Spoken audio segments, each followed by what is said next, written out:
चलो नीति शतक पद्य 6।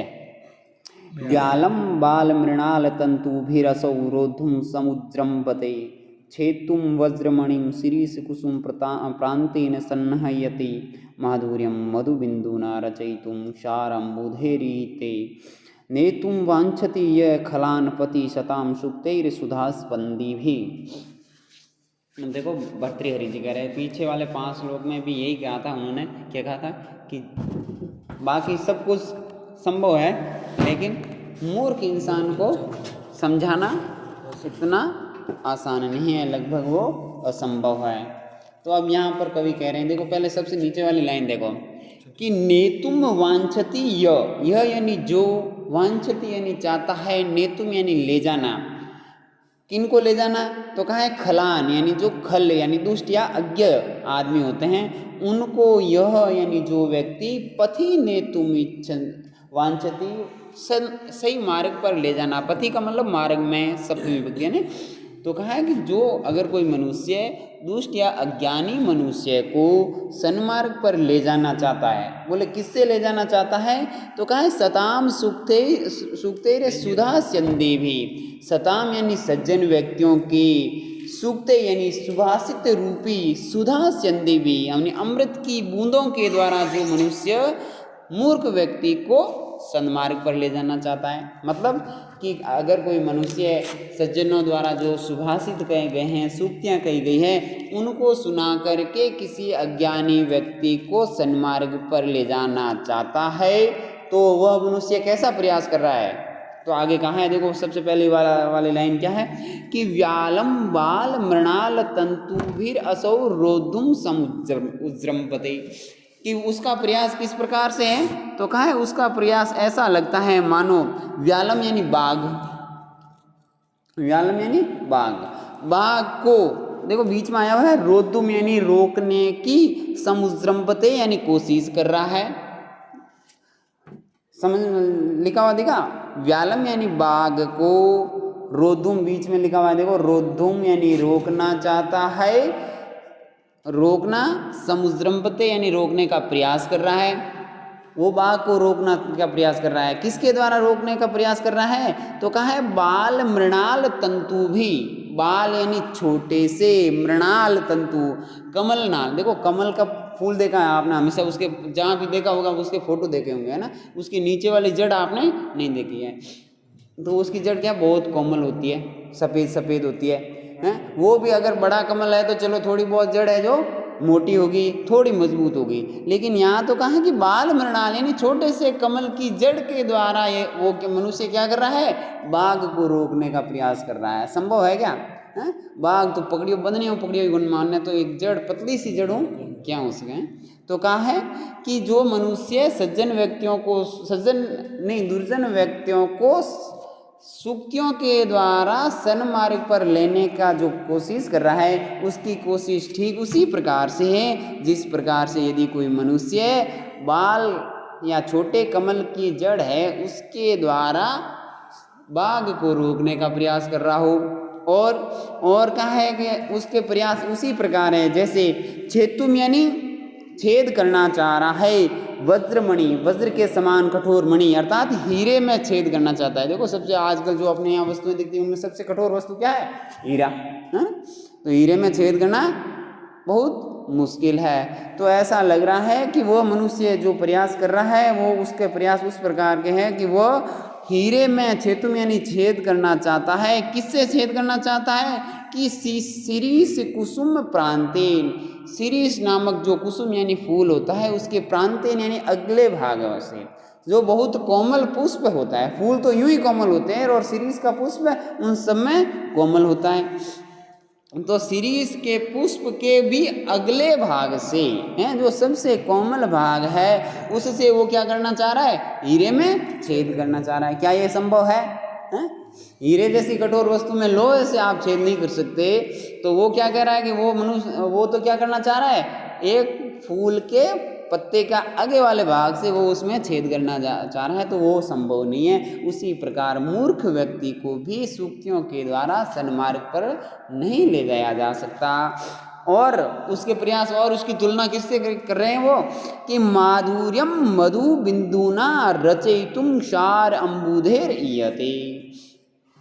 वो कह रहा है कि और उसके प्रयास किस प्रकार से होंगे, तो कहा है कि मधु बिंदुना, मधु का मतलब होता है शहद की बूंद, शहद मीठा होता है, तो शहद की एक बूंद से वो मनुष्य क्या करना चाह रहा है कि क्षार अम्बुधे, क्षार का मतलब होता है खारे पानी वाले समुद्र को माधुर्यम रचयितुम ईयति, को मीठा बनाने, माधुर्य में यानी मीठा, रचयितुम यानी बनाने का, ईयते यानी प्रयास कर रहा है?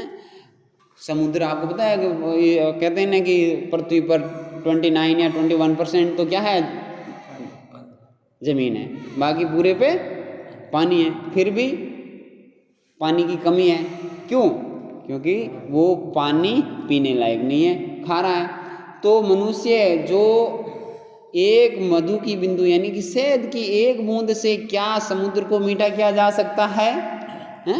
एक बूंद डाल दो बाल्टी में पानी में मीठा होने वाला है।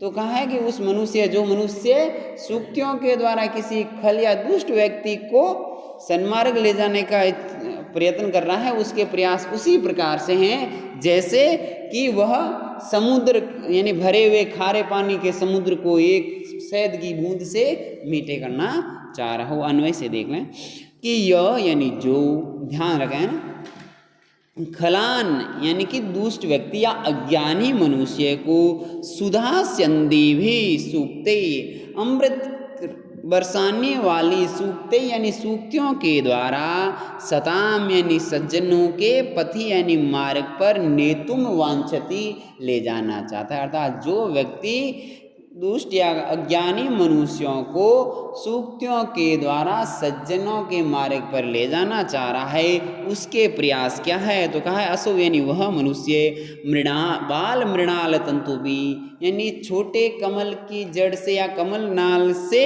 व्यालम रोधुम समुद्रम पते, कि व्याल यानी बाघ को रोकने का प्रयास कर रहा है। श्री से कुसुम प्रांतेन वज्रमणिम छेतुम सन्नयति, और शिरीष के कुसुम के अगले भाग से वज्रमणिम, वज्र के समान कठोर मणि को छेतुम यानी छेद करना, सन्नयति यानी का प्रयास कर रहा है।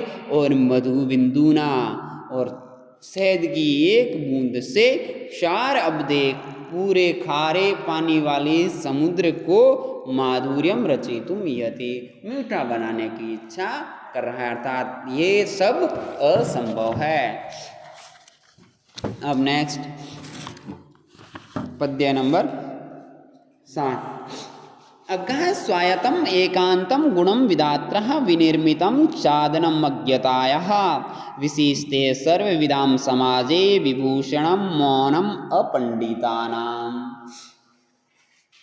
कह रहे हैं भर्तृहरि जी कि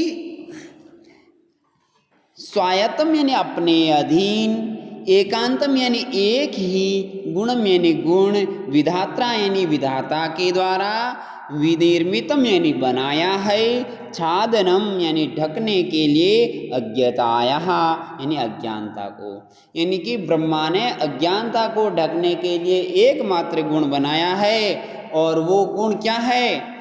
तो कहा है और वो गुण भी कहाँ पर का? विशेषतः सर्वविदाम समाजे, विशेषतः तो कहा है कि विधात्रा यानी विधाता के द्वारा, अज्ञतायः छादनम अज्ञानता को ढकने के लिए, स्वायतम एकांतम गुणम निर्मितम अपने अधीन एकमात्र गुण बनाया है। अज्ञानता को ढकने के लिए उन्होंने अज्ञानी व्यक्ति के लिए एकमात्र गुण बनाया है।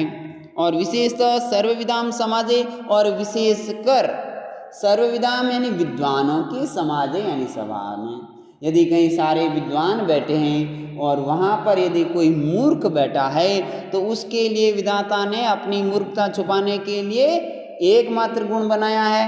क्या बनाया है? तो कहा है विभूषणम मौनम अपंडितानाम। अपंडित का मतलब होते हैं मूर्ख, हैं? पंडित का मतलब क्या है? विद्वान। पंडा शब्द है, पंडा से बनता है, पंडा का मतलब होता है बुद्धि, जो बुद्धिमान है वो पंडित है ना। तो कहा है कि अपंडितानाम यानी मूर्ख लोगों के लिए मौनम विभूषणम, मौन धारण करना ही उनके लिए एक तरह से आभूषण है। अब देखो सभी ज्ञानी व्यक्ति हैं और उसमें एक आध अज्ञानी बैठे हैं, और वो यदि शांत रहते हैं तब तो ठीक है भाई, हैं, उनका कोई बेइज्जती नहीं करता है, उनकी कहीं की कोई खिल्ली नहीं उठा सकता। लेकिन यदि वो बोलता है फिर तो गड़बड़ है। तो इसीलिए कहा कि यदि कोई मूर्ख व्यक्ति है और वो ये चाहता है कि मेरी मूर्खता बाहर नहीं आए, तो क्या करना चाहिए उसे, उसे क्या करना चाहिए कि उसे चाहिए कि वह मौन रहे,